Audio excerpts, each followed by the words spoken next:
अपने दिल को अल्लाह के सामने आजिज़ी और इनकिसारी का दर्स दीजिए।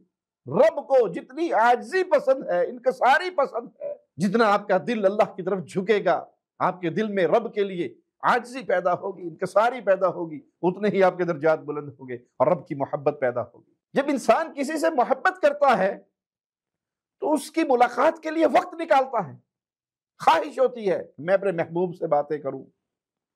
आपको चाहत है कि अल्लाह से मोहब्बत लग जाए, अल्लाह के साथ दोस्ती लग जाए, अल्लाह के साथ प्यार हो जाए, तो फिर रात का आखिरी पहर मालिक आसमान दुनिया पे नजूल फरमाता है, उस वक्त तन्हाई में अल्लाह के साथ मुनाजात कीजिए, कुरान की तिलावत कीजिए, बड़े अदब व एहतराम के साथ अल्लाह के सामने गिड़गिड़ाइए, मांगिए, तौबा इस्तगफार कीजिए कि वो मालिक ऐलान फरमाता है कोई मांगने वाला मैं उसे अता कर दूं।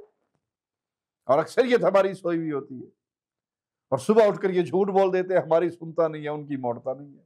इन्ना लिल्लाहि व इन्ना इलैहि राजिऊन।